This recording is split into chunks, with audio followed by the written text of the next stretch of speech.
여러분 안녕하십니까? 누리 PD입니다.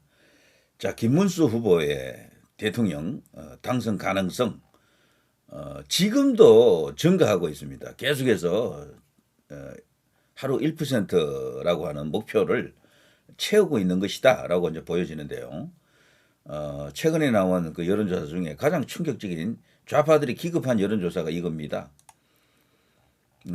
개딸들 민주당 지지층이 지금 깜짝 놀란 여론조사 지지율이 이건데 말이죠.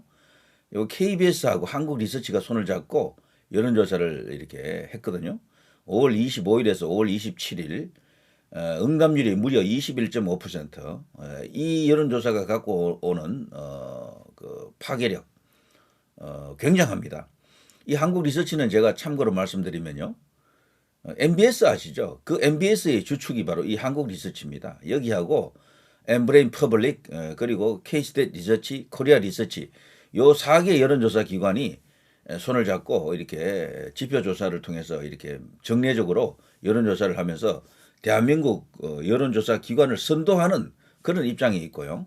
한국갤럽과 함께 뭐 투톱이라고 볼 수 있겠죠.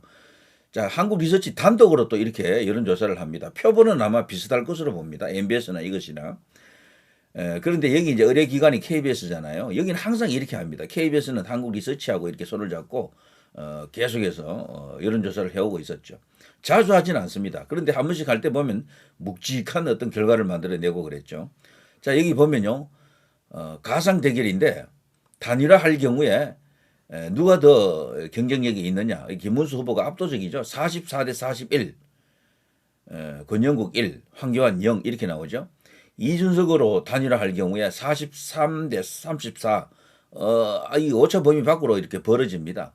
이 경우에는 황교안이 2 정도 나오죠. 그러니까 이준석으로 단일화하게 되면은 상당수 표가 황교안 후보로 빠진다라는 거죠. 예. 이준석 대는이 차라리 황교안에게 표 주겠다라는 사람들도 꽤 많아질 겁니다. 여기는 여론조사니까 이렇게 수치가 나왔죠. 진짜로 실제 상황이 되면요. 김문수 후보로 단일화될 경우에 이 44대 41이 말하는 것처럼 그야말로 초박빙이 될 가능성이 크고요. 이준석으로 단일화될 경우에는 황교안 후보가 이것보다는 훨씬 많은 표를 얻을 수가 있습니다. 그렇게 되면은 이재명 당선이 거의 기정사실화 되겠죠. 지금 얼핏 그냥 이미지만 생각해가지고 이준석이가 젊으니까 이재명보다도 훨씬 젊은 이준석이가 나가면은 젊은 표까지 갖고 와서 이길 수 있다라고 이제 그렇게 주장하는 사람들이 있는데 표라는 게 그렇게 간단한 이유로 움직이지 않습니다. 일단 범보수청에서 이준석에 대한 이게 이제 혐오가 만만치 않고 과거에 그 앙금이 너무도 많잖아요. 그래서 투표 포기하거나 홧김에 그냥 이재명 찍겠다라는 사람들도 있을 정도고요. 황교안 후보가 이럴 경우에는 큰 수혜자가 되겠죠. 자, 아무튼 단일화는 이미 물 건너간 것처럼 보이지만 김문수 후보는 끝까지 그래도 단일화에 대한 문을 열어놓고 뭔가 이렇게 우호적 메시지를 계속 던지고 있더라고요. 그걸 보면 김문수 후보가 얼마나 이 승리에 대한 염원이 그리고 의지가 강한지 충분히 엿볼 수가 있습니다. 좋은 태도입니다. 가령 김문수 후보 같은 입장에서 후보잖아요. 후보가 이준석 필요 없어. 단일화 안 해. 이렇게 해버리면 그 표가 김문수 후보에게 플러스 알파로 갈 가능성이 높지 않습니다. 이렇게 점잖으면서도 겸손한 자세로 이준석을 계속 품겠다. 이준석과 함께 싸워가지고 이재명을 막겠다라고 하는 이런 태도가 전략적으로 나쁘지 않습니다. 자, 어쨌거나 이런 식이고요. 그런데 지금 현재 봐서는 이렇게 단일화가 안 된다고 보면은 이런 양자 대결 자체는 큰 의미가 없을 수가 있습니다. 결국 이제 중요한 것은 이 3자 대결인데요. 이 3자 대결 해버리면은 이재명이가 지금 상당히 앞서 있죠. 약 9% 정도 앞서 있고요. 이제 이런 상황이 계속 유지가 될 것인가 그렇지가 않습니다. 김문수 후보는 과거 국회의원 처음 될 때도요. 여론조사에서 많이 졌대요. 상대가 바로 박지원이었거든요. 그 당시에 처음에 뛰어들었을 때는 워낙 무명이라서 운동권에서는 전설이지만 그게 제도권에서는 크게 알려지지 않았잖아요. 뭐 언론에서 크게 이제 보도를 안 했기 때문에 모르는 사람이나 다름없었죠. 그렇지만 처음에는 압도적인 차이로 지고 있었고 3등이었는데 본투표, 투표일 그때는 뭐 본투표밖에 없었죠 하루. 투표일 3일 전에 드디어 1위로 올라섰다라고 합니다. 그래서 이 선거운동 할수록 지지율이 많이 올라가는 스타일이다 이렇게 볼 수가 있겠죠. 자, 김문수 진가는 지금부터입니다. 어떻게 보면요. 이 3자 구도에서도 빠르게 지금 치고 나갈 것으로 생각이 되는데 이재명은 이 정도에서 머물거나 조금 더 떨어질 가능성이 있습니다. 이번에 3자 TV 토론에서 그 아들 이슈가 터졌잖아요. 그리고 또 법카 이슈가 또 터졌지 않습니까? 이런 등등으로 인해서 이재명은 지지율에서 상당한 충격을 먹은 것 같습니다. 그래서 마이너스 현상이 어느 정도 터진다. 여기서 적어도 한 2, 3%만 떨어지면은 저는 김문수 후보의 당선 가능성이 있다라고 보거든요. 이재명이가 40, 한 2, 3 정도, 이준석이가 계속 뛴다 하더라도 설령 45를 그대로 유지한다 그래도 가능성이 없지 않아 있는 게요. 준석이는 이 지지율을 유지할 수가 없습니다. 3자 구도에서는 분명히 떨어지게 되어 있어요. 뭐몇 퍼센트 떨어진다 정확하게 뭐 예상하기는 어렵지만 좌우지간 여기서 한 반 정도 뭐 떨어져 나갈 가능성이 있는 거죠. 그 지지율이 김문수 후보에게 들어가면서 김문수 후보 본인 스스로 여기서 또 만들어낼 수 있는 지지율이 있습니다. 예, 그래서 이런저런 어떤 그 플러스 알파가 더해지면은 이재명과 거의 대등한 숫자가 나올 것이다. 3자 구도에서도요. 이런 예상을 한번 해볼 수가 있겠죠.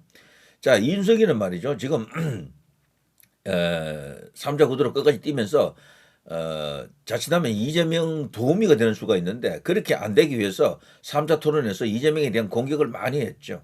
특히 그 아들 이야기를 끄집어낸 것, 집에 코끼리가 있느냐 이런 발언들은 엄청난 겁니다. 아들 젓가락 이야기 그리고 뭐 버카를 너무도 많이 사용해가지고 들어간 과일만 해도 어마어마하잖아요. 코끼리가 아니고서는 그렇게 많은 과일이 들어갈 수가 없다. 그 모두 법인카드로 결제했다. 이런 이야기 아닙니까? 그걸 다시 소환했는데 지금까지 법인카드 이야기는 많았지만 제대로 먹히지 않았거든요. 그런데 드디어 코끼리 이야기로 이걸 한 방에 정립했습니다. 이미지화 하는 데 성공했다라고 보여지고요. 그리고 이재명 본인이 이 3자 토론에서 김문수, 이준석의 협공에 의해 가지고 굉장히 포지션을 잃었습니다. 도저히 대통령이 되면 안 되겠다라는 그런 생각이 들게끔 한 토론이었다라고 생각이 됩니다. 그래서 지금 여초 카페라든가 개딸들 있는 인터넷 커뮤니티 가보니까 이재명 상당히 위험하다라고 다들 느끼는 것 같더라고요. 그래서 이재명을 실드 치려고 뭐 말도 안 되는 논리로 그냥 나무 가정사를 들추다니 이준석 이 나쁜 놈, 니놈이 그냥 언어폭력을 행사했어. 이준석 고발해야 돼. 이런 이야기도 있고 그게 무슨 언어폭력입니까? 있는 사실을 우리 국민들에게 알 건 알아야 되는 그런 상황이고요. 대통령 후보에게는 그런 검증은 필수입니다. 당연히 이야기할 걸 이야기했다라고 볼 수가 있고 그리고 코끼리 그 발언으로 인해서 제가 볼 때는 이재명은 최소 2, 3% 떨어집니다. 분명히 떨어질 수밖에 없고요. 그리고 아들 이야기, 거기는 유명 또 연예인하고 연결된 이야기잖아요. 그것 또한 지금 난리 났습니다. 인터넷 공간에서. 그런 것들이 결합되어 가지고 김문수 후보에게 상당히 이제 반사 이익이 오지 않겠나 이런 생각이 들죠. 충분히 성산이 있는 경기다 이런 생각이 듭니다. 그리고 부정선거 이슈가 있는데 이번에는요 미국에서 자 일단 부정선거 감시단이 지금 왔습니다. 이분들이 지금 보통이 아닙니다. 엄청나게 지금 큰 걸 갖고 온 것 같아요. 그럼 뭔가 이렇게 준비를 하고 있고 이번에 어떤 채집된 증거 자료가 있다 그러면 이것은 바로 국제적 문제로 비화될 것 같습니다. 그것 때문이라도 이번에는 부정선거 카르텔이 옛날처럼 있다 하더라도 원활하게 작동하기는 어렵다라고 보여집니다. 그리고 지금 우파에서 일고 있는 캠페인이 본투표로 가자 아닙니까? 민주당은 뭐 전부 지금 사전투표 이러고 있고 우파에서는 본투표 이러고 있습니다. 비록 후보는 사전투표 많이 해달라고 걱정하지 말고 해달라고 요청했지만 그건 후보니까 그런 말을 할 수가 있습니다. 그러나 지지층에서는 충분히 이번에는 결속을 해서 본투표로 간다라는 캠페인이 지금 어느 정도 효과를 거두고 있습니다. 거기에 더해 부방대가 과거보다도 더 커져 있어요. 조직적인 활동을 하고 있고 걸리면 박살 냅니다 이번에는. 그리고 무엇보다도 황교안 후보가 끝까지 이제 완주를 할 텐데 본인은 0%가 나오더라도 그렇게 하는 이유가 있습니다. 이렇게 되면 참관인이 있거든요. 황교안 참관인이 있다고. 이 사람들이 정말 매의 눈으로 이제 현장을 지키고 감시하겠죠. 그리고 이제 이 선거 끝나고 난 이후에도 어떤 불법한 사례가 있었다라고 하면은 바로 문제를 제기할 수 있는 조건, 자격이 이제 생기는 거죠. 그래서 황교안 후보 같은 경우는 끝까지 완주해 주는 게 좋습니다. 다만 이 이제 득표는 이제 의미가 없으니까 황교안 후보 본인도 나 찍지 말고 2번 찍으라고 이야기하는 것 같더라고요. 그걸 봐서는 역할 분담이 제대로 지금 되고 있다 이런 생각이 듭니다. 자, 아무튼 이 한국 리서치의 이 여론조사 이거는 상당히 고무적인 겁니다. 저는 단일화 가능성이 100% 죽었다라고는 보진 않아요. 아직도 전격적으로 이 이준석이가 갑자기 사퇴할 가능성도 조금은 있다라고 봅니다. 만일에 사퇴하지 않고 끝까지 버틴다 라면 이런 상황이 되겠죠. 이준석은 민주당에 두 가지 약점이 잡혀 있다. 그래서 세게 비판도 못한다. 근데 이번에 TV 토론 보니까 비판 제대로 하더군요. 그래서 이런 주장이 있는데 그동안 이렇게 볼 수 있었던 측면이 있었지만 이준석이 진검승부가 딱 들어가니까 어떤 면에서는 뭐 진짜 완전히 이재명의 최대 약점을 찔렀잖아요. 그걸 봐서는 비판을 못하는 게 아니고 안 한 것이었죠. 그동안 할 필요가 없었는지도 모릅니다. 이준석 입장에서는. 자, 하나는 유성 룸사롱 성접대 파일이고 두 번째는 명태균 여론 조작 파일이다. 단일화하면 이 두 개 파일 공개한다고 암시 주면 민주당에서 암시 주면 절대 단일화할 수가 없다. 정치 생명이 끝나기 때문이다. 정치인들은 어떤 경우에도 절대 약점을 잡히면 안 된다. 이번에 약점 없는 후보가 바로 김문수 아닙니까? 자, 이준석이 너무 안이하게 생각해서 큰 실수를 한 것이다. 앞으로도 이준석은 영원히 민주당의 고삐에 끼어서 어떤 결정도 못할 것으로 보여진다.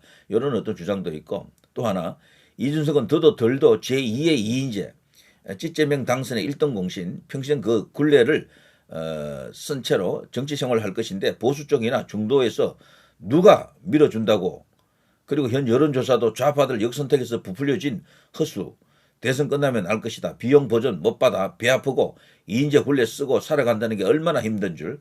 자, 이분은 이준석의 지금 지지율 10%가 그거 헛수다 헛수 거품이다.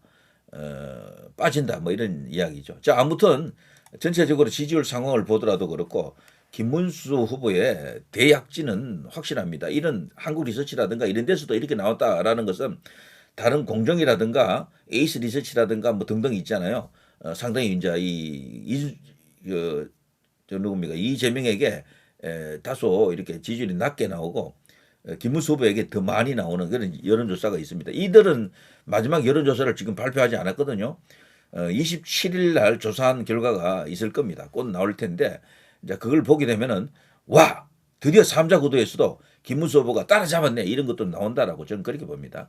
그래서 마지막까지 결집하고 그 동력으로 외곽에 왔다리 갔다리 하는 그런 어떤 표심들이 있습니다. 그리고 일부 중립층, 중도층을 확보한다 그러면 김문수의 대선 승리 충분히 가능하다라고 합니다. 그리고 지금 충청도가 어느 정도 지금 뒤집어지고 있고요. 상당히 지금 우호적이라 그럽니다. 지금 이재명이가 그동안 충청도에서 상당히 강세를 띠고 있었는데 거기서 지금 역전이 일어났고 수도 서울이 지금 뒤집어졌고요. 부울경이 뒤집어졌습니다. 영남이 아직 더 올라올 수 있는 수치가 있어요. 김문수 후보는.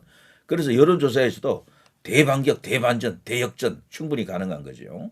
자, 누리 PD 김준이었습니다.